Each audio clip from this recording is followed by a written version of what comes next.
What's going on, guys? It's your boy Jacob from Topside MMA, and in this video, I'm coming at you with my full card breakdown for UFC Vegas 115, Moicano versus Duncan. In this video, I'm going to break down every single fight on the card, and I'm going to tell you guys everything you need to know to make your picks and your bets this week. So without further ado, let's get right into it. And also, really quickly, guys, if you guys want access to all of my notes for UFC Vegas 115, make sure to become a YouTube member. I give these all out for every single event. As you guys can see, I break down every single fight on every single card. I go over the key details and key points there. I break every single fight down from a betting perspective in terms of the lines that I'm looking at. Some fights I'm looking to avoid. I cover it all in terms of my thoughts for each fight. In terms of the betting side of things, I cover what the odds, or what I think the odds should be compared to what the odds actually are. And then finally, I break down every single fighter on the entire card. I break down their history. I break down some key details about them. I cover some of the recent fights, and I condense my hours and hours and hours of tape study down into one easy readable document for you guys to use to make more informed bets, try to make some money with these UFC events. So hopefully you guys enjoy. If you do, make sure to sign up. It's a YouTube membership. It's easy. It's under my post description. I give these out. That's where I post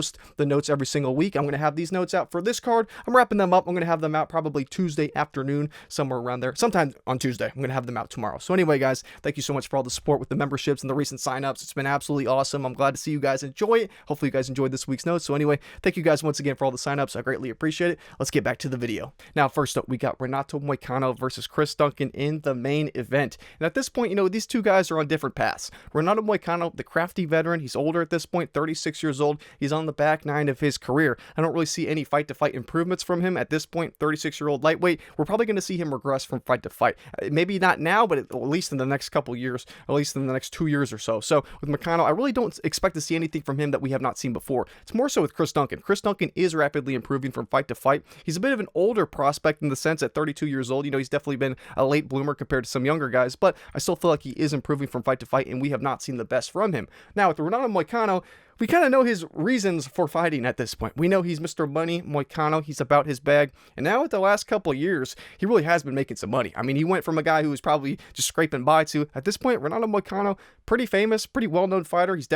He's making a lot more than he was years ago. So at this point, I really do question his will to win. I question the heart, and especially within the last couple of performances. Because although I said, at 36 years old, I don't think it's going to be a steep decline right at this point. But I feel like we have seen him kind of decline from fight to fight the last couple of years. So I really don't have as much faith in a guy like Renato Moicano to really dog this one out. And against a guy like Chris Duncan, you have to have some dog in you. I mean, if you don't have the will to win against Chris Duncan, you're effed, because Chris Duncan is an absolute dog. He's an absolute beast, and you have to kill him to get him out of there. That's what I love about Chris Duncan. He has heart along with the technical skill set. So with Renato Moicano at this point in his career, this line makes sense. I feel like he should be an underdog here. I like his grappling, and with a guy like Chris Duncan is a guy who has a nasty guillotine choke. So he's one who, if he's the type of guy to where if Renato Moicano is shooting takedowns, I could see Chris Duncan jumping the damn guillotine and giving up a round due to control time, because if Moicano gets on top of you, it is not a good look. As we saw when he did the same thing against BSD a couple years ago, it was that was a disaster class for BSD. Try to turn over.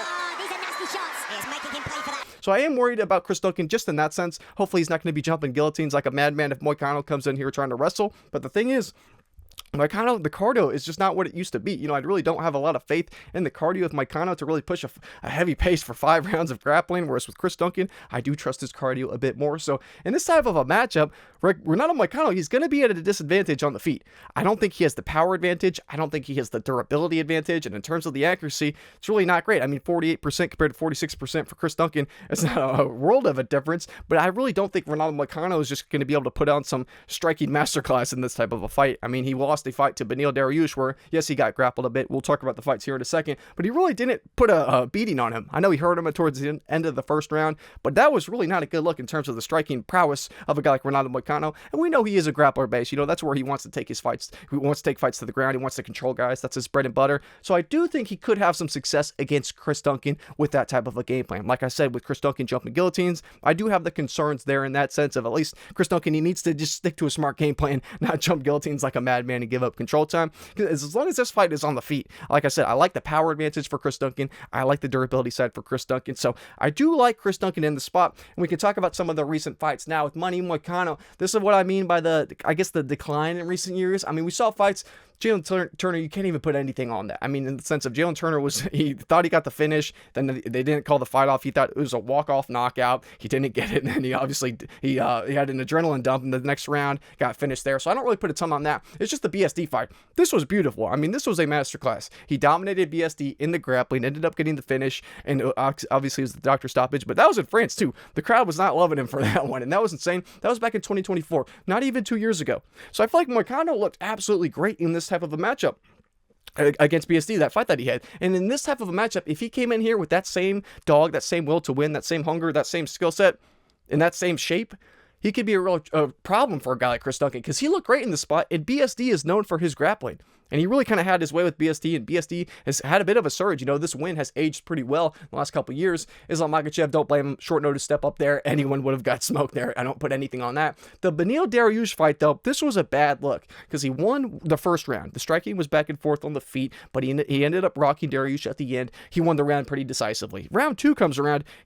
He gets dominated in the grappling. I mean, we saw Dariush come in there, land a takedown, and controlled him for, it was like 4 minutes and 40 seconds of that second round. Absolutely dominated. Now, Darrius is a crafty grappler. You know, I'm not saying that's a terrible look, but for Darrius doing that at this point in his career, he's an older guy too. And Moicano, for a guy who's supposed to be a grappler, that was just not a good look. And the thing there too is, it was, one, he got taken down and controlled, but two, his cardio did just not look good. Now, they end up getting to the third round. His cardio looked abysmal. I mean, he's getting outstruck on the feet by Beneil Dariush. Moicano, what are we doing in the big 2026, or what was it, 2025? He gets outstruck by Beneil Dariush in the round 3. That was a bad look. Gets back to his feet and doesn't go anything. I think his arms are gassed out. You see the velocity. He was just death gassed. I mean, he had nothing left to give. Not death gassed, but he was very tired out there, and it really just was a bad look. And now he's going against Chris Duncan, who's an absolute dog, hits a lot harder, is a lot more dangerous. Not a good look. And with Chris Duncan, he's really been underrated throughout his UFC career. I mean, he was underrated against Blazioki, Jordan Vucenic, who's a big underdog there. Vucenic ended up being a bit of a, I don't want to say disappointment, but he just wasn't as good as people thought. Against Rebecki. Now, I picked against Duncan in this spot because I thought, you know, Rebecki had the wrestling base. He had that dog. It was going to be an all-out war. I thought Rebecki might have been a bit more technical, rather. Really wasn't. I mean, he really looked great in that spot. He dealt with some adversity early on. We've seen Chris Duncan hurt a couple times. Like, we saw him hurt early on in this fight against Rebecki. We saw him hurt against Terrence McKinney in that fight earlier on. Obviously, we saw him get finished by Manuel Torres, but I don't really put a ton on that one. Manuel Torres is a beast. But I'm looking at his recent performances. I'm like, the one that really stands out to me, because I wanted to see what the durability in the cardio would look like later into a fight with a guy like Chris Duncan, because we haven't seen it. I mean, the guillotine choke round 1, guillotine choke round 2, Manuel Torres finished him early. I know, you know, Ashmuz, but not the highest of level of guy. And then McKinney, that was obviously a first round finish there. So for a guy like him to go to against a decision against Rebecki, we know Rebecki's an absolute dog. You have to kill him to get him out of there. We saw what he did against Orabai. It was an all-out war there. So that was a great spot for me in my eyes, because we saw Chris Duncan be able to dog it out, weather the storm, and his skill sets look great everywhere. From the grappling to the striking, he really looked to be in great shape there. So at this point in their careers, I feel like this is the perfect time for a guy like Chris Duncan to beat a guy like Renato Moicano. If this was 3, 4, 5 years ago, it might be a lot closer, you know, but this is one of those fights. I like Chris Duncan in a 5-rounder. I think it favors him because I like his cardio advantage in this type of a spot.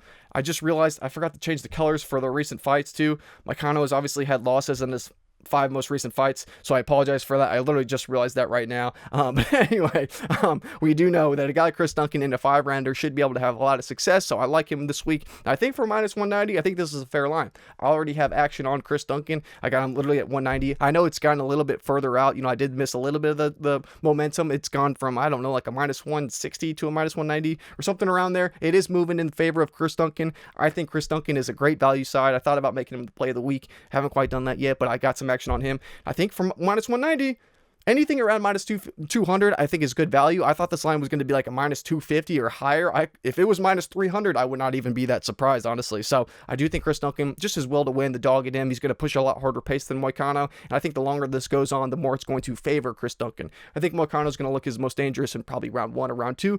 But if it goes beyond that, I do favor Chris Duncan. I think he should be able to win the later rounds, if not even getting a finish. I could see that as well, too. So, anyway, does it for this one. Next up, we got Virna Jandiroba versus Tabatha Ricci. Also, guys, I just realized I forgot to change the damn colors on the recent 5 fights. So, they're literally, I looked through the slideshow, they're all showing up as green. Obviously, a lot of these fighters have lost fights, so I apologize. I'm already recording this video, so we're just going to ride with it, but just as a heads up, they're all going to be green, even though that's not actually accurate. But anyway, we got Virna Jandiroba versus Tabatha Ricci. This is a tricky ass fight to call, because there's one thing that stood out to me, kind of like how we talked about with the Terrence McKinney fight last week, where it's kind of looking at the odds. His line has been accurate outside of pick'em fights in 8 out of 9 fights that McKinney has had, meaning when the favorite, or when he's lined as a favorite, he has won, and when he's lined as an underdog, he has lost. That happened in 8 out of 9 fights. It is just the same this week. I mean, both of these girls are extremely accurate with the lines. The bookies really know them pretty damn well, and it's actually pretty insane. I put this in my notes. For Virna Jandiroba, the betting odds have been accurate in 11 out of 12 UFC fights. And then for Tabatha Ricci, the betting odds have been accurate in 9 out of 10 fights. So for both of these girls combined, the odds have been accurate in 20 out of 22 fights. Meaning whoever is lined as a favorite has won, whoever is lined as an underdog has lost. So this is one of those fights I'm not dying to go against the line. And now I know it's extremely close. It was a bit wider beforehand. It was, I think Tabatha Ricci was like a minus 140, and this line is tightened up. So it's one of those where I was like, damn, I was actually leaning towards Virna, but I didn't want to, go against the line, because 20 out of 22 times, obviously there are going to be the outliers. And this is a bit different of a fight. This is a step down for Virna in the sense, and it's a step up for Tabatha Ricci. So it is close. It's going to be a tricky one, especially with Virna being a bit older at this point. It is crazy. That's why I'm not relying on that as much as the McKinney fight, obviously, that we talked about last week. So I really think this could go either girl's way. I like with Virna the fact that she does probably have the better grappling base. We've seen her being able to have more success against a higher level of competition. But the thing with Tabatha Ricci is, at this point in her career, she's younger. She has that momentum. We're seeing her in her physical prime. And I think the age factor is really something to consider in this spot, because Virna is literally, I don't know, I think she's 1 or 2 months away from being 38. And yes, with ladies, they can do better later on in their careers. It's not like men flyweights. You know what I mean? Like the difference here is very different. A lot of ladies can have a lot more success later on. But still, though, 37, pushing 38 years old is a bit older. We're definitely going to see Virna. She's in her back nine. I'll just say that. So this fight could be tricky in the sense of, if this fight took place 3 years ago, I would totally favor Virna, and I would take Virna every day of the week.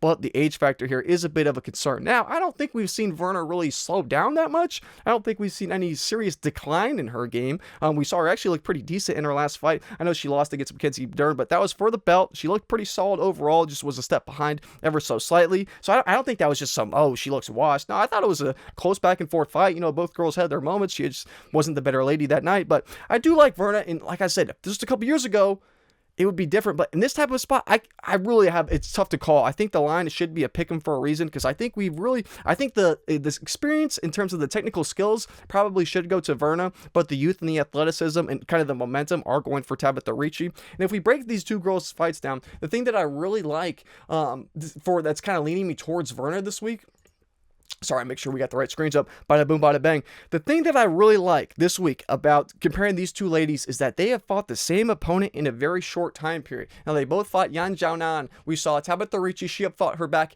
November of 2024. So less than 2 years ago, about a year and a half. This is extremely valuable to look at in terms of how you're assessing this fight. Same thing with Virna Jandiroba. We saw she fought her in April of 2025. So about a year ago.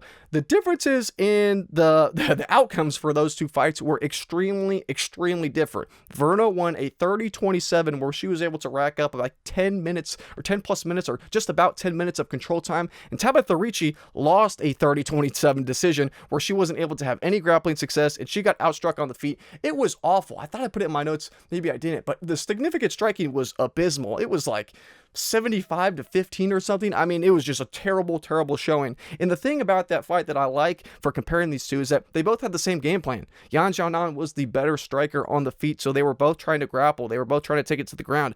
Virna had a ton of success. About 10 minutes of control time, clearly won that fight. They gave her a 30-27 too. So even when she wasn't able to get as much control time, she still was able to win the rounds. And with Tabatha Ricci, she lost a 30-27. She did not win a single round on a single judge's scorecard. She could not have any grappling success whatsoever. It was a terrible look. So in this type of matchup, I'm like, well, we've seen both of their levels of grappling. Obviously, it's not just using the MMA math and saying, well, she lost to her and she lost to her, or she beat her and she lost to her, so I'm picking the girl that beat her. It's the fact that they both had the same stylistic game plan, and we really got to see their grappling tested. One girl's grappling looked amazing, the others looked absolutely terrible. So it's like, for this type of a fight, the striking could be close on the feet. You could give the slight edge to Tabatha Ricci on the striking on the feet. We saw what she did to Amanda Ribas in her last fight. She looked pretty good, landed some nasty shots up and close in the clinch. You could give the athleticism side, maybe the striking, just give her a slight edge in the power to a girl like Tabatha Ricci. But in the grappling, you have to lean towards Virna Jandiroba. Like I said, we saw her face the same opponent, the same type of a game plan. Virna's grappling looked a hell of a lot better. And although that was a little bit of a time ago, you know what I mean, at 37, damn near 38 years old, we're going to see her start to slow down a bit. So she might not look as great as she did in that fight. But it is something to consider. So I think this line is pretty damn accurate. I think it should be about a pick-em. I think either girl could win this fight. I think it's Tabatha Ricci striking from distance on the feet is probably going to be a step ahead of a girl like Virna. But I think if it gets to the ground, if these girls are wrestling back and forth the whole time, I will lean slightly towards Virna, even though she's a bit older. So for now, my opinion on this one might change throughout the week. Right now, I got a slight lean towards Virna, but I'm not really too sold on this either way. You know, I don't know. I'm not too sold on either girl. But for now, I guess for the pick, I guess I'll go with the girl, Virna. But next up, we got Abdul Rakhman Yakhyaev versus Brendson Ribeiro.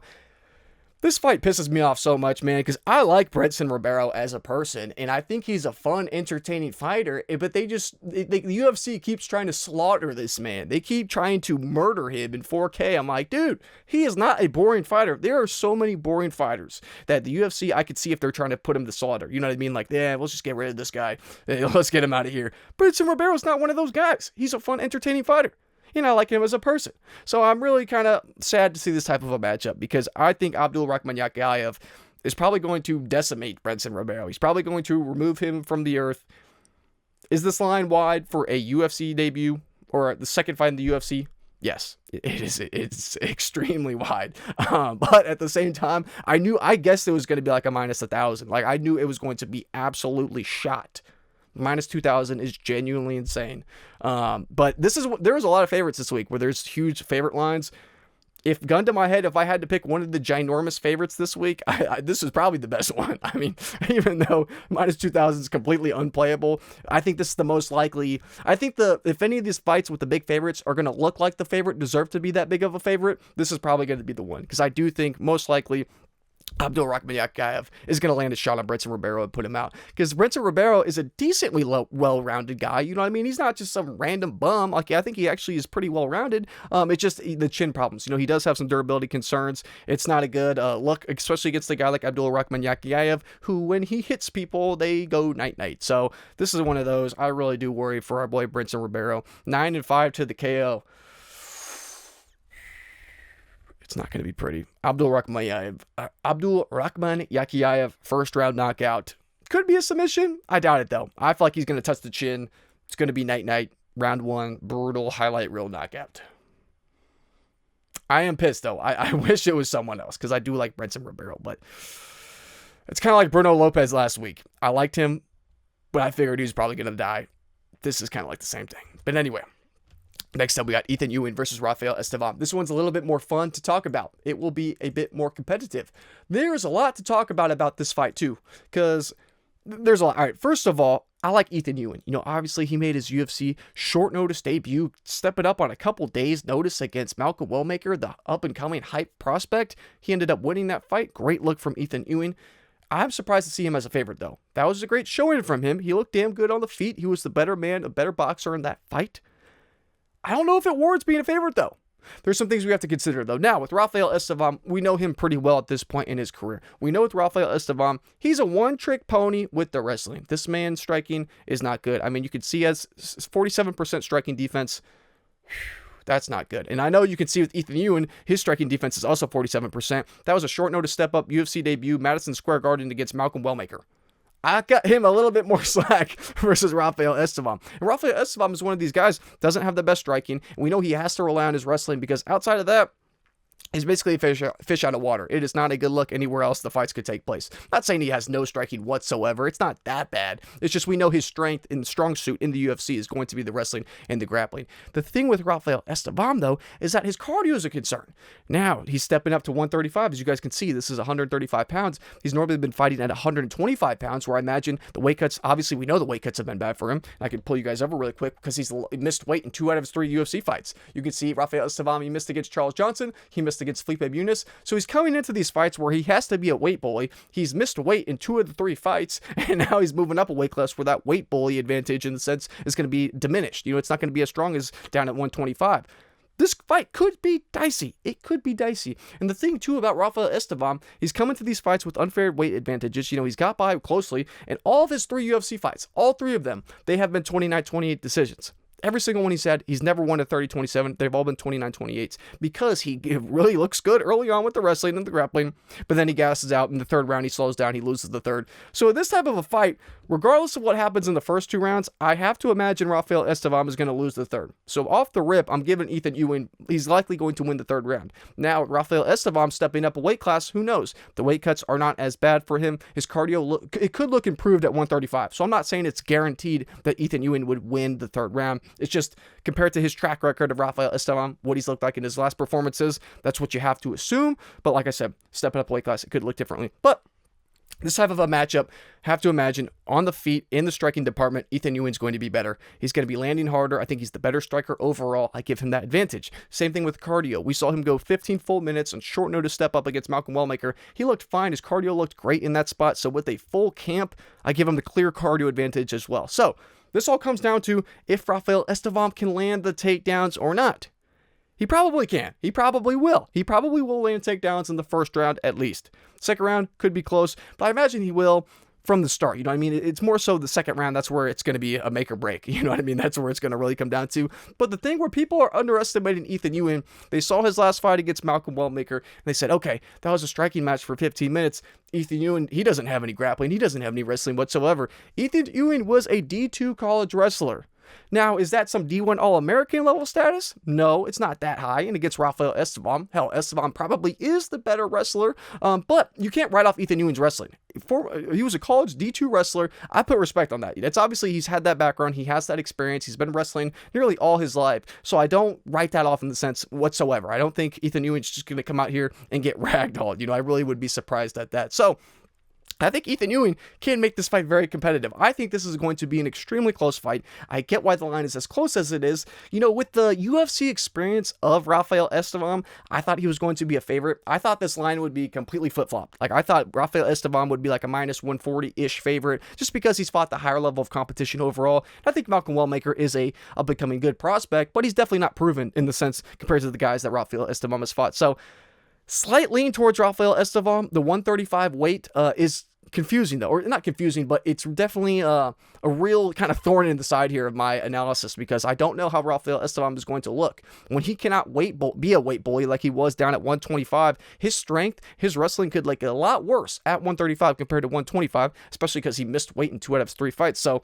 I think Ethyn Ewing is extremely live in this spot. I think it's going to be extremely close. I might go back and forth. I am going back and forth with this one, but I might pick flip on this one later in the week. Right now, I got a slight lean towards Rafael Estevam. I think there is a little bit of overcorrection here. I think the recency bias is going for Ethyn Ewing because, I mean, we saw him come as a plus 300 underdog. Now he's a favorite against not a UFC veteran, but the guy with more experience and the way to win in this type of a fight. So I'm leaning towards Rafael Estevam ever so slightly. I think for dog odds, it's probably the side I'd rather take. Gun to my head, if I had to pick either guy in terms of putting some action on him, I probably would go with Rafael Estevam because at least we know he's going to look better early on and he's definitely going to fade. Whereas Ethyn Ewing, if he might become a big underdog early on in this fight, round 1 or round 2, round 3, he might really ramp it up and then switch back to a favorite. It could go a lot of different ways. This one, it's a tricky one to call overall, but like I said, for now, I guess ever so slightly I'll go with Rafael Estevam. But next up, oh my God, Tommy McMillen versus Manolo Zecchini. What the hell are we doing here? I mean, Tommy McMillen, he's getting a layup. He is getting a layup. And you know why he's getting a layup? Because the UFC sees this man and they see money bags. Do I blame them for this matchmaking? No. But is it the most obvious layup of all time probably any prospect has ever had in the history of the UFC? You tell me, because this is insane. I mean, a UFC debut, minus 1,500 after nearly dying in the previous fight is interesting. I like Tommy McMillen. I do think he's actually a pretty talented guy. He's basically Sean O'Malley 2.0. He's obviously training with the same guys. He's training with Sean O'Malley, training with Tim Welch. I like what I've seen from Tommy McMillen. He does have a good background. He's pretty well-rounded everywhere. He's getting a lot of high-level working with high-level guys. So I get the hype around Tommy McMillen. You know, and we saw on the Dana White's Contender Series, Yes, he nearly died. Like, it was extremely close, but he was going against an actual decent prospect. Like, the guy that he fought in the Contender Series was not just some random regional scene bum. It was a very closely lined fight for a reason. It was extremely competitive, back and forth. But the thing that people don't really know is, or some people might know, some people might not, the guy that he fought, David McGuillian, on the Contender Series, this is like Arman Sarukian's right-hand man. It's basically like his prodigy. Like, that fight on the Contender Series, it was like Sean O'Malley versus Arman Sarukian, like a proxy war. That's basically what that fight was. And Tommy McMillen was in some trouble early on. Originally, based off my memory, when I remembered back to that first fight, I thought, you know what, Tommy McMillen, he has a bit of a chin problem. I thought he was a bit chinny, and I watched the fight back. No, he does not have a chin problem. He just got hit with the most flush spinning elbow I've ever seen. I mean, it was some like Carlos Prates versus Jeff Neal type of like spinning elbow. I mean, it would have put out pretty much anyone else. I mean, I'm surprised he was able to survive through that round, because that was not just being chinny. I mean, he got hit with a perfectly timed spinning elbow. If anything, Tommy McMillen's chin held up pretty damn well. I got a little bit even more respect for that chin. And we saw him deal with some adversity with the submission grappling too. We saw he almost got submitted. He was in a nasty guillotine choke. He somehow got out of it. I mean, his body was so contorted to where like his neck was moving backwards. The man did not tap. So that fight showed me Tommy McMillen is an absolute dog. I think his potential is pretty damn high at only 28 years old.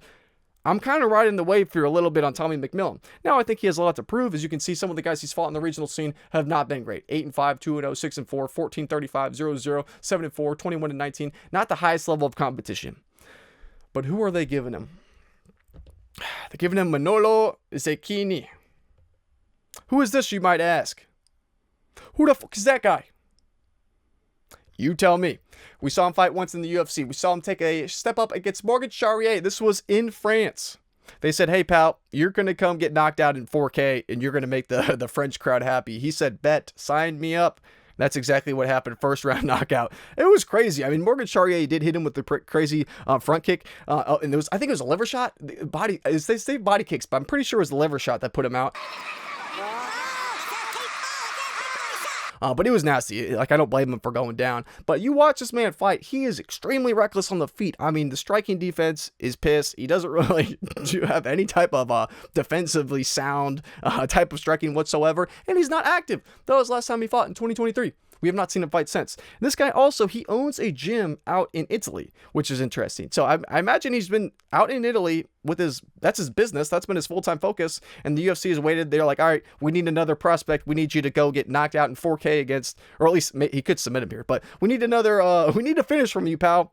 Let's pull you back up. Let's bring you back because you haven't fought in 3 years. But guess who we got? We got Sean O'Malley 2.0. We need someone to fight him. We don't want to put him against some world beater. If Tommy McMillen loses this week, the UFC is effed. They're going to lose so much hype on Tommy McMillen. This is like their Sean O'Malley 2.0. They got to hold this man on like a pedestal. They got to this is a delicate object they're dealing with Tommy McMillen.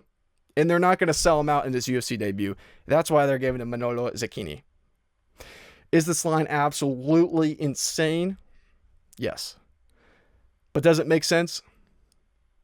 Yeah. So, Tommy McMillen, round 1 finish. Most likely outcome here. I could see a submission. I feel like a sub is honestly more likely than the knockout because Tommy McMillen doesn't have the most knockout power. I know, as you can see from his record, 3-0 to the knockout, 5-0 to the sub. He has a nasty guillotine. He's caught a lot of guys in the regional scene with it. So, I think he could definitely wrap up a submission here. Who knows? It could go a little bit longer. Could extend a bit, but this is like one of the most blatant setups I've ever seen in my life. So, excuse me, Tommy McMillen, round 1 finish. Round 2, he's getting the finish. He's going to get a submission probably in the spot. It's going to be nasty. But anyway, next up we got Guilherme Pat versus Thomas Petersen. This is a little bit more fun to talk about. This is an interesting one because I've had my issues with Guilherme Pat. When you look at this man, and in terms of the genetic ability, this man is like an absolute specimen, and he's exactly what you want from a prospect. I mean, this guy is an absolute beast. He weighs into his fights at heavyweight at about, I think, like 230, somewhere around there, 235. He's not fat. I mean, he is a lean, shredded 235 pounds, which is nuts. I mean, if he just put on a little bit extra, like fat, a little bit extra tubbiness, he'd be maxing out 265, and he'd still be looking like an NFL linebacker. This dude is a freak of nature. He's an absolute physical specimen. The thing is, though, when you watch him fight, he does not fight like it. He has the physicality, but he just doesn't use it. And the issue I've had with Guilherme Pat is his lack of fight finishing instinct. It's almost like he doesn't want to hurt people out there. It's almost like he's a giant teddy bear. Like he just doesn't want to hurt people, like I said. So that's been my kind of downside with Guilherme Pat. And there's a couple fights where we've seen some real holes in his game. He is pretty green, 31 years old, only 6-0 record. He is green. He does have holes in his game, and we've literally seen them. We've seen them. I talked about it in this last fight because it was pretty recent. I can pull you guys over. We talked about it against Alan Fry Jr. This was back in December of 2025, very recently. Actually, I might have some clips. There's a chance I might bring in my breakdown for his last couple fights from that video. If that's the case, they're going to get put in right now. The one fight that I have, I'm going to show clips of here of this fight. It was absolutely insane. It was against Mauricio Quiroz, where he literally breaks this dude's nose with an elbow against the clinch. And this dude, this mother effer, comes out. He looks this dude, Guilherme Pat, dead in the eyes. He adjusts the nose back in place, and he keeps fighting. I mean, the absolute show of heart was insanity there. It was crazy. The dude that he fought was a specimen. We saw in some of those recent fights, just in case I didn't put that in there, a little breakdown. Mauricio Quiroz, this guy's 4-4. The reason why he got this late knockout, he was getting wrestle fucked the entire fight, but he ended up breaking the guy's nose with a big elbow against the cage in round 2. This man came out there, Marciro Quiroz. I don't know if he was juiced up or what, but the man puts his nose back in place and goes to war. I mean, absolute dog. Guy has a bad record, but he's an absolute beast. I mean, he was like a Terminator out there. But the fight that really was a bad look, he fought this Leandro Moreira, 0-0, Fight Music Show 3. If I don't have the clip in here from the last section, I'm going to add it now. He's getting dropped by an 0-0 fighter. Where he gets dropped and he drops his opponent. They both drop each other in the first round. Absolutely insane. I'm going to have this clip up right now where they both get dropped in the first round. And it was prior to that Mauricio Quiroz one. So I have a feeling in the back of my mind, maybe Guilherme Pat has chin problems. Maybe he doesn't trust his chin. And maybe that's why he's been a bit more hesitant. That's not a good look. This Leandro Moreira guy had never fought again either. He was 0-0 at the time. Now he's 0-1.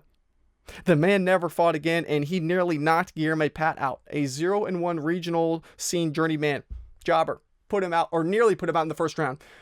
And that was, how long ago was that? That was in 2023, less than 3 years ago. Nearly dying to a jobber in Brazil is not a good look. So I get why people are hesitant from Guilherme Pat. But at the same time, I have my issues with Thomas Petersen too.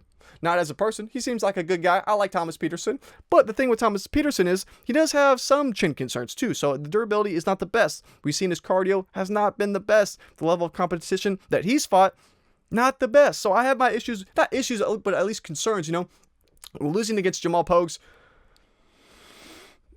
not a good look. Winning against Muhammad Usman doesn't really mean a whole lot. Shamil Gaziev getting slaughtered in the first round, not a good look there. Dontel May's win. I mean, these two wins are probably the two lowest level of competition wins you could have at the UFC level. Muhammad Usman and Dontel May's. Those are probably two of the lowest. And Jamal Pogues is right around that level, and he lost to him. So I have my concerns because with the cardio, we know that Guilherme Pat has a huge advantage with the cardio. It will not even be remotely close. It could look like this Vitor Petrino fight. Thomas Petersen made it extremely competitive early on with the wrestling. Both guys had a lot of success. It was back and forth. Hell, it even looked like Thomas Petersen could have had a chance to win that fight, but he got death gassed. Vitor Petrino death gassed in that spot too. I mean, both guys were completely gassed, but that's what allowed him to get that finish. Thomas Petersen got sloppy. Third round came around. He was just extremely sloppy, extremely tired, and he got caught. And against a guy like Guilherme Pat, I could see the exact same thing happening here. I think Thomas Petersen, if he's going to win a decision, he's going to have to win the first 2 rounds through the wrestling. Because Guilherme Pat is one of these guys, he's huge, but his takedown defense has been a concern. We've seen that exploited in the past, and I will not be surprised if a former wrestler like Thomas Petersen is able to have a lot of wrestling success. I think he will have wrestling success early on. It's just a matter if he can either get Guilherme Pat out of there somehow or survive until the bell. Or, I mean, the full 15 minutes, rather, in that sense. Because if he's gassed at the start of the 3rd round, you go on your book and you hammer Guilherme Pat live money line because he's probably going to get a knockout finish. And I know I said I have my issues with Guilherme Pat not having those fight finishing instincts. But if Thomas Petersen was as gassed as he was against Vitor Petrino in that 3rd round, Guilherme Pat's probably going to knock him out. So it makes sense why the line that is the way that it is.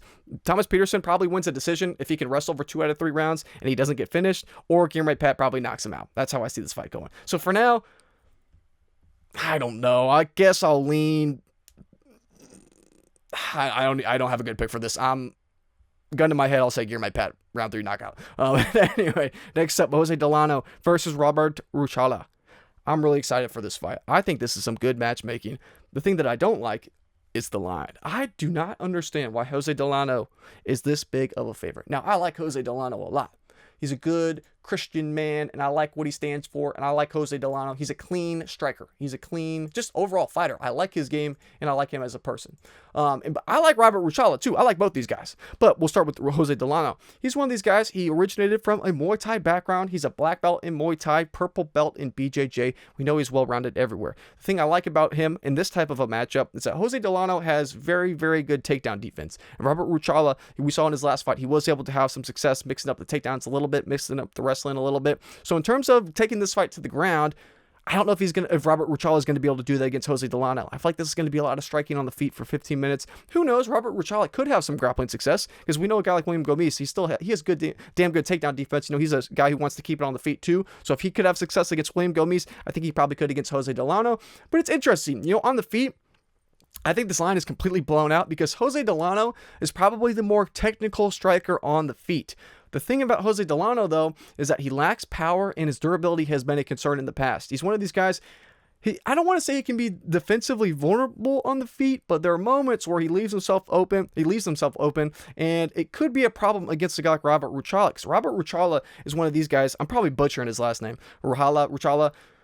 You get what I'm saying? Robert Ruchala is one of these guys where he is extremely aggressive on the feet. This guy is an absolute madman. I mean, he's like a Tasmanian devil. That's what this man is. He's a ball of just explosive power. And we've seen Jose Delano struggle with this type of style. Because when Jose Delano can fight his technical fight, he'll beat a guy like Robert Ruchala. I guarantee you. If this was a technical back and forth war for 15 minutes, or not even war, just a technical back and forth striking match for 15 minutes, Jose Delano will win. But obviously it's not. And the thing where we've seen him struggle, we saw him struggle against Gabriel Santos. Now, we know Gabriel Santos is in the UFC at this point. He's a high-level guy, so I do put a lot of respect on this loss, but we saw it was just the craziness of Gabriel Santos. He did not respect anything coming back his way from Jose Delano in that spot. He was walking Jose Delano down, having his way, and he was the one dictating the pace of the fight, and he just really broke Jose Delano down over that fight. Third round, body shot from Santos. He wobbles Delano. He was technically winning at that point too. I mean, even if he didn't get the finish at that point, he was winning. He was on his way to winning that fight, even though it was a 5-rounder, I believe, in the LFA. But he got the finish. But he was winning that spot purely just for kind of being a bully in that sense. And that is quite literally the definition of what Robert Ruchala is. He is a bully in the octagon. He's an absolute madman. Not the most technical, but he has no respect for any of his opponents. He will just walk you down, throw all caution to the wind, and that's why I like his fighting style. So I do have that worry. Because that was back in 2023, so about 3 years ago. It's still recent enough to where I can put a little something on that. You know, I do put a lot of weight on that fight. And since then, he's looked really good. You know, this Manuel Exposito guy, we saw his takedown defense look really great here, but that guy, his striking was pretty terrible. He didn't have that much power whatsoever. He was just, I don't want to say a one-trick wrestler, but he just didn't have any wrestling success and really couldn't have any success in that fight overall as a whole. He's looked really good in the regional scene since then, and he's got high-level wins too. I mean, even at 14-1 for Ricci. Good look there. But Robert Ruchala, he's one of these guys, man. I feel like people are underestimating him after his loss to William Gomis. He hurt William Gomis badly in that spot. Third round comes around. Robert Ruchala lands a huge head kick. Nearly put William Gomis down. Somehow he had a good poker face. He was able to eat it. I could see Robert Ruchala hurting Jose Delano in this spot. I really could. And he's a madman too. I forget which one of these fights it is. I'm pretty sure I think it was this one, the Capere Formella fight. He wins, he beats this man's ass, gets him out of there, and he goes and proposes to his wife afterwards. It was absolutely insane.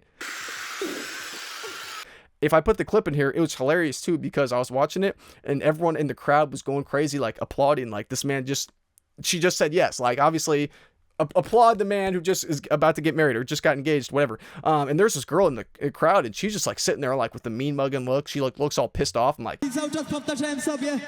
she was a hater. They caught her in 4K.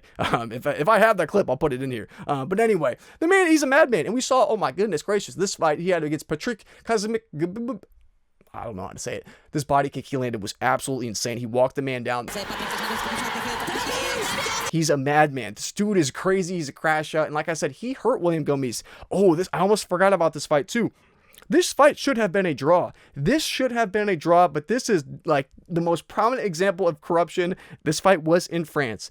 Obviously, the French judges and the French refs, they're not going to do absolutely shit to a French fighter. You watch this fight back. I forget which round. It was round 1 or round 2 or round 3. I forget off the top of my head which round this was, but there was basically going into this fight, it was a 29-28.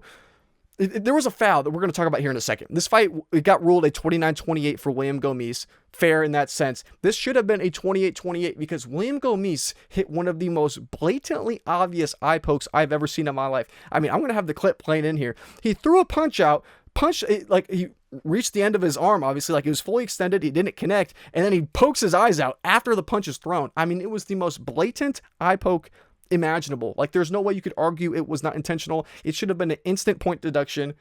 I'm gonna have the clip in there. I don't think he did it on purpose. Just sometimes it kind of happens, but in the slow-mo. But they didn't take a point. This fight should have been a draw. And if this fight was a draw against William Gomis, crafty UFC guy, this line would not be a -400 favorite for Jose Delano. I'll tell you that. And that fight should have been a draw. Damn you, William Gomis.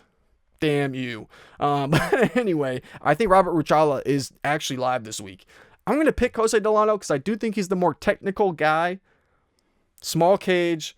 We got a brawler like Robert Ruchala who almost could have finished William Gomis. A lot of people forget he hurt him with a big head kick. We've seen Jose Delano finish before. I could see it happening again. These guys are both green. -400 is not calling my name for Jose Delano this week, even though I guess I'll take him as the pick. But anyway, next up, we got Alessandro Costa versus Stewart Nicoll. Talk about a -400 line that is not calling my name. Look no further than Alessandro Costa, -410 favorite. Oh my goodness gracious. Take a breath in and breath out to be able to mentally wrap my head around the fact that Alessandro Costa is a 4-1 favorite after getting absolutely dog-walked by a short-notice UFC step-up off the couch in 4 days' notice or whatever. But here we are against Stewart Nicoll. Now, I get why the line is a decently sized favorite for Costa. I thought he would be the favorite in this type of a matchup. Did not think it would be this wide, but it is what it is. I guess with Costa, the thing with him, he is pretty decently well-rounded. I know his striking's not great. He is training with Diego Lopez. He's one of his main trading partners, so the grappling obviously is a strong suit. That's where he wants to be. And with Stewart Nicoll, he's basically a grappling specialist. He just hasn't looked very good in the UFC so far. And the thing that I really don't like about Stewart Nicoll is that he just does not take damage well at all. Oh, sorry, I got to pull you guys over to different screens. But I do not like, this man does not take damage well at all. If you watch this Lucas Rocha, it's got to be Roja, but however you pronounce it, you watch this fight back, every single shot that Lucas is landing on this man is having a visible reaction. I mean, it was terrible body language, some of the worst body language I've seen in a very long time. It was every single shot, from the body shots to the headshots. I mean, every shot was having a visible impact on Stewart Nicoll. He was cowering over, he was quivering. Like, in terms of the body language for the judges scoring it, it was just an absolute nightmare scenario. He had near to zero grappling success whatsoever. He couldn't implement his will at all. And Lucas Rocha, he's a young kid. I mean, 17-2 record, but he's like, what, 24 years old? He's extremely young. I thought I had it in my notes with how we went on the takedowns in that fight, but it was just abysmal. I put it in here. Where is it? I put it in here somewhere. This man ended up going 2 for 20 on takedowns with 1 minute and 30 seconds of control. Now, do I think that a guy like Lucas is a pretty, up-and-coming prospect? He could have some potential. Sure. Going 2 for 20 with 1 minute of control, 2 for 20 on takedowns and only 1 minute 30 of control is absolutely insane. Especially against a guy like Alessandro Costa, one of the main grappling partners of Diego Lopez. You look at that, you look at this, 1 + 1 = 2. I get why Acosta is a big favorite. But we cannot act like he did not just shit the bed entirely against Alden Korea. I think Alden Korea is a good prospect. I like Alden Korea. Obviously, I picked him, had him in the play of the week at UFC Houston. So I like him quite a bit. It was just he got dominated in the spot from start to finish. I mean, Alden Korea was the better striker, which I expected, or I didn't expect at the time. But in hindsight, it makes sense because obviously he's training with guys like Josh Fan. Now, I picked Alessandro Costa in that spot. I thought he was going to beat a guy like Alden Korea. But anyway, in hindsight, it makes sense. Training with Josh Fan, those guys are strikers of the 4-ounce fight team. So it makes sense there. But the thing that was very surprising, and the reason why I picked Costa is like, okay, I thought Costa trained with Diego Lopez. These guys are grappling specialists. I thought he would be able to out-grapple a guy like Alden Korea. But then you got to think about it. Some of these BJJ guys, they will go for submission over position and end up losing rounds. And that's exactly what happened in that fight against Alden Korea. Alden Korea is out of the way, had his moments, and this is big. Alden Korea ended up having more control time than Alessandro Costa because Costa was going for these submissions. He could not get them, and as a result, he ended up losing that second round, giving up more control time against Alden Korea. Korea ended up controlling him a lot longer, and he obviously didn't get the submission. Alden Korea landed some nice ground and pound shots. He ended up winning that second round overall, and then his toe was messed up. You watch that back, like, I don't know, maybe he broke his toe. I don't know. I don't want to call him out. Obviously, you know, I'm the guy sitting behind a computer. He's the one actually in there, so I don't want to call him out or anything. But if you watch that back, it just looked like a little cut on his toe. He was looking for the way out. Like, he was, the second that third round started, he was looking for the door. He folded up. He was like, I want out of here. So I don't know. I've never seen the report in the sense of, like, I don't know if he was actually injured or not, or I don't know how bad it was. From the camera, it literally looked like there was just a little cut in his toe. I don't know. It just wasn't a good look. Seeing him go out there and just immediately quit in that third round was not a good look. So after that type of a performance, I can't say I have a ton of faith in Alessandro Costa to come out here as a 4-1 favorite and easily cover that line. Now, Stewart Nicoll, we have not seen him have any UFC success. We saw him get guillotined in the first round against Jesus Aguilar. Lucas Roja really just beat the ever-living hell out of him, so I get it. But Jesus Aguilar, he did have moments in that fight. He had moments, and he ended up getting caught. But before he got caught, he actually looked pretty decent. So I get why the line is as wide as it is. Stewart Nicoll obviously has had no UFC success so far, whereas at least Alessandro Costa, he's training with high-level guys. He's had UFC success.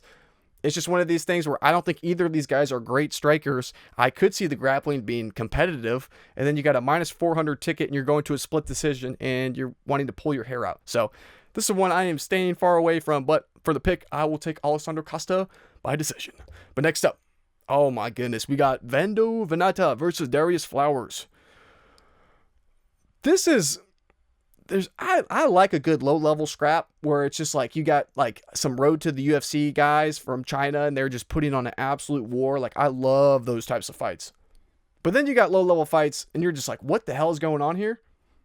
This is kind of one of those. Now, I think Lando Vannata should be able to win this fight, and this breakdown is going to be very short. We saw Darrius Flowers. This man has absolutely no cardio whatsoever. So in this type of a matchup, if Lando can actually survive past the first round, he should win. Because we saw Darrius Flowers against Ewing Elder. He didn't even have enough cardio for 3 full minutes. By the 4th minute of this fight, Darrius Flowers is death gassed. What the hell? Now, he was fighting Ewing Elder. This fight was at elevation. So there is a little thing there of like, all right, it was at elevation. I'll cut him a little bit of slack there. But he was death gassed. I mean, after the first round ended, he's on his stool talking to his coaches saying, I can't breathe. Like, that's how bad the cardio and the cardiovascular endurance is for a guy like Darrius Flowers. And in that first round, he could be dangerous. And we saw Lando Vannata. We saw Daniel Zellhuber. He got saved by, I don't know what. I was going to say the grace of God, but Jason Herzog is far from that. Jason Herzog kept this man alive in this spot. Any other ref, maybe not any other ref, but I feel like a lot of other refs would have stopped this fight because Daniel Zellhuber was beating the ever-living dog shit out of Lando Vannata. He ended up making it through that round, ended up going to a decision where he lost, obviously, but that Daniel Zellhuber loss has not aged gracefully, to say the least. So in this type of a matchup, skill for skill, I don't trust either guy. In durability-wise, I do not trust either guy at all. But I trust the cardio of Lando Vannata a hell of a lot more than Darrius Flowers. But the last thing I'll say here is that these guys have not fought in forever. 3-year layoff for our boy Lando. And we look at when was the last time Darrius fought? 2024. We have 2 guys off huge layoffs with major holes in their game. Pick's got to be Lando, because if he goes beyond the first round and a half, he is winning this fight. But who knows? He could die in the first round. If Daniel Zellhuber can nearly murder you in the first round, I think Darrius Flowers could probably do the same thing. But for now, the pick will be Lando Vannata. Next up, we got Alice Pereira versus Haley Cohen. I'm throwing this fight into the same boat as the last fight. We got Alice Pereira versus Haley Cohen. Now, Alice Pereira's fight, I'm going to be honest with you guys. The fight that she had against, what was her name? Montserrat Rendon. That fight was so abysmally terrible, and it's so far ingrained into my mind. I have not rewatched this fight, so I will rewatch this before I upload my next video. But I have like such PTSD from how terrible her performance was from this fight. I have not been able to bring myself together, and I have not had the willpower to physically force myself to rewatch it. I have not done that yet.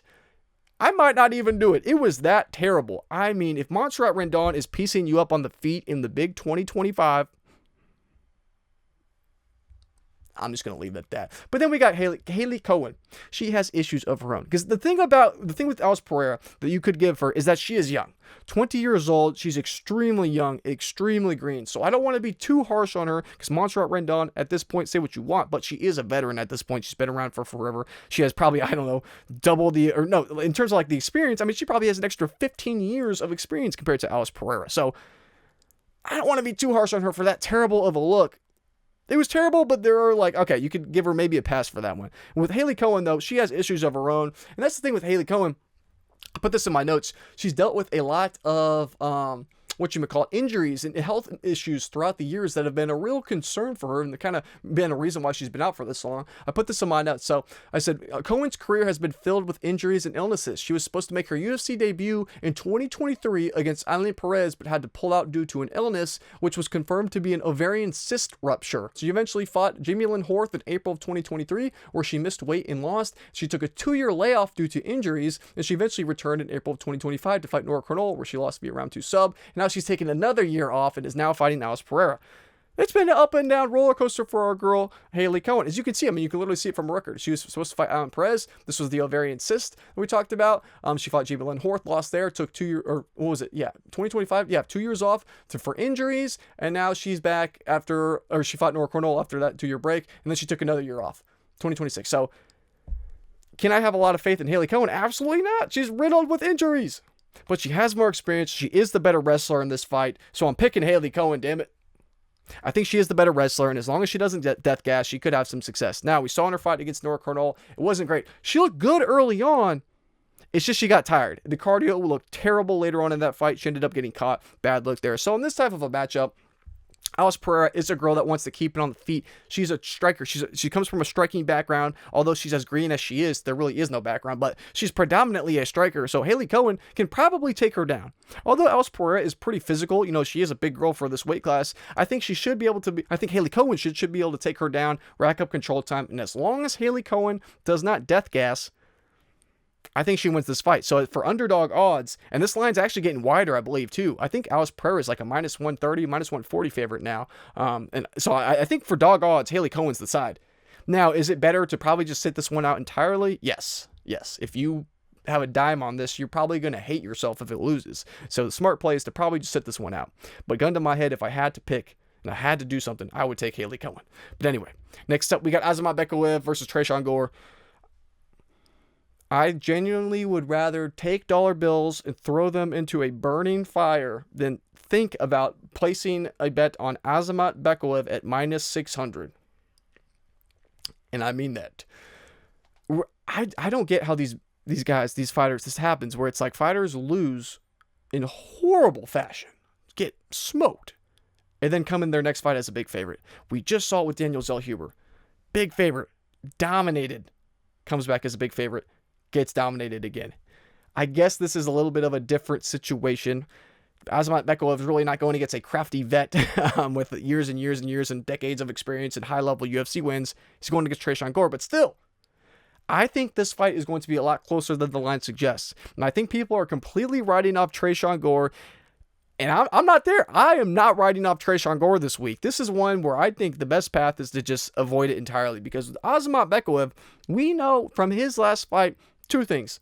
1, his striking is not great. And 2, his cardio is not great. Well, and 3, his durability, not great either. Combining all that knowledge that we have, and now he's a -600 favorite against Tresean Gore. Now, is Tresean Gore the best fighter on the planet? No. But you know what I will give Tresean Gore? I give him heart, I give him some cardio, and I give him takedown defense. That is what I give Tresean Gore. And against a guy like Azamat Yakhyaev, who really has proven to be a wrestle or bust, 88% takedown defense from Tresean Gore. And that's not just me looking at the numbers and just cherry picking numbers. This is me actually watching his film and actually being like, you know what? Tresean Gore actually has pretty damn good takedown defense that's been tested against a high level of competition. So I put respect on that stat. I think his takedown defense is actually pretty damn solid. So I just imagine a world where Azamat Yakhyaev cannot land takedowns. Just imagine, just for a brief second. If he cannot land takedowns, is Azamat Yakhyaev going to look like a -600 favorite on the feet with boxing for 15 minutes?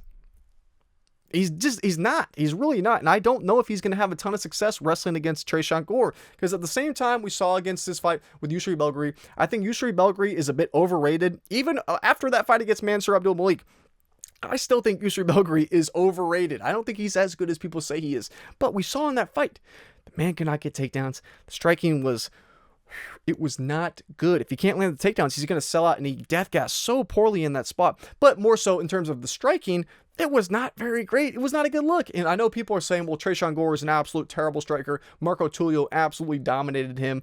Marco Tulio would, I don't want to say slaughter a guy like Azamat Bekaev. I would pick Marco Tulio against Azamat Bekaev every day of the week. I genuinely think he would probably school a guy like Azamat Bekaev.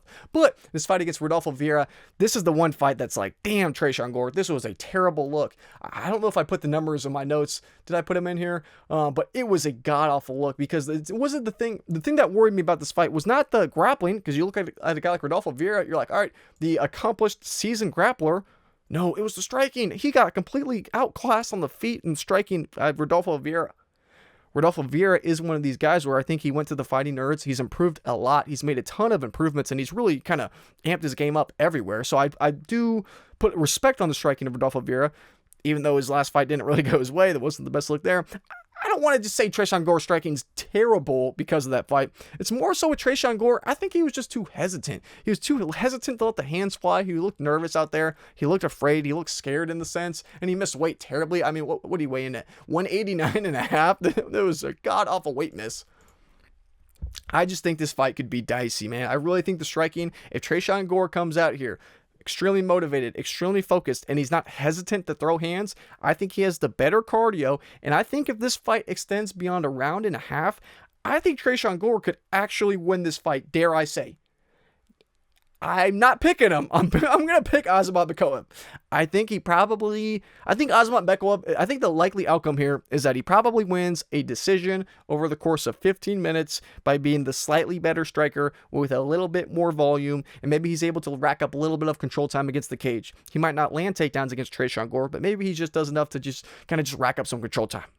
I think he will probably win a close decision, and I think everyone with their minus 600 tickets will probably cash. But it's going to be a dicey one, and after that last performance, I am avoiding this one like the plague. So anyway, I guess the pick will be Azamat, but don't write off Tresean Gore this week. I'm telling you, he could pull something off. He could. Probably won't, but he could. But next up, final fight of the evening, we got Deonna Barbosa versus Melissa Gatto. Melissa Gatto is an interesting case. We'll talk about Deonna Barbosa in a second. Melissa Gatto is one of these girls where she's been a bit of a... She's just been interesting because she's taken a lot of time off, as you guys can see. Pull you guys over. Oh, shit. Pull you guys over. As you guys can see, Tamiris Vidal took that fight in May of 2024. She's had a long layoff. I'm going to be honest with you guys. I tried to figure out why she's been off for this long. I have not been able to find out why. I looked through her Instagram. I didn't see any major injuries, or I didn't see that she got pregnant or something like that. I don't know. I looked. I could try to find something. I didn't see anything, so I don't know why she's taking this much time off. It's interesting, too. At 29 years old, she's getting in her physical prime. I don't know why she's taking this much time off, especially after a win, too. It's like if she lost some horrendous fight where she broke her arm or something, or I don't know, she lost in dominant fashion, she wants to, really sharpen up her skills. I don't know. She had a win, and then she took all this time off. So I don't know what she's been off.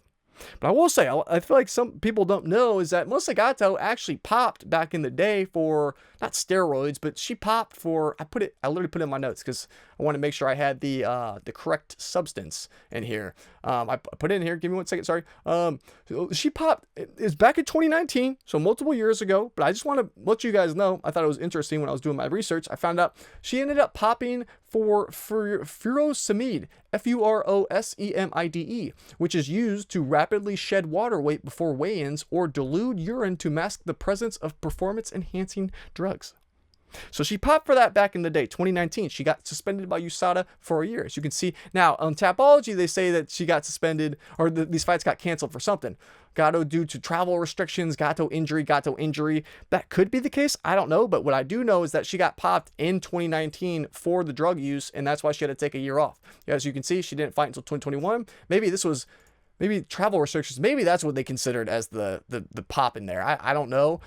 Actually, no, but they said it was 2019. I don't know why they had the fight there. I don't know. That's interesting why this is in 2020. But anyway, my point is we've seen her pop for stuff in the past.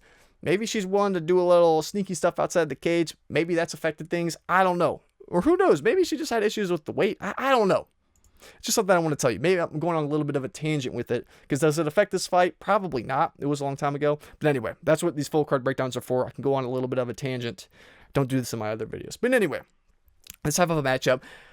I'm really not too sold on Melissa Gatto. She's had this time off, and I really don't think she's looked great. She is well-rounded everywhere. I will say she's a good striker and she's a good grappler. She doesn't have any weaknesses anywhere. The thing with Melissa Gatto that I really just cannot stand is that she's the type of the fighter that is a submission over position fighter. That's how she is. That is the type of grappler that she is. She will willingly lose positions, give up control time, hunting for submissions that she likely cannot get, and as a result, she's lost multiple rounds at the UFC level doing that. We saw her do it again multiple times against Tracy Cortez.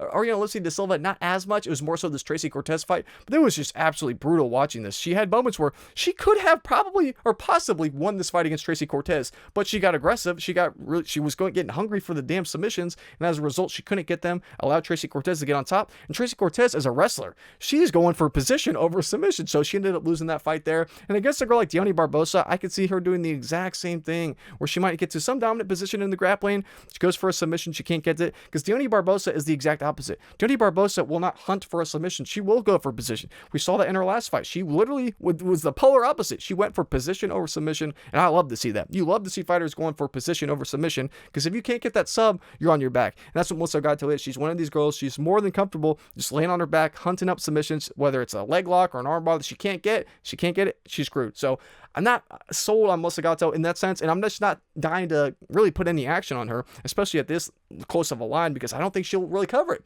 The last thing I don't like about Melissa Gatto is that although her striking is pretty technical, I think she's a good striker, she has zero power. She has absolutely zero power whatsoever. I mean, she literally has pillow fists.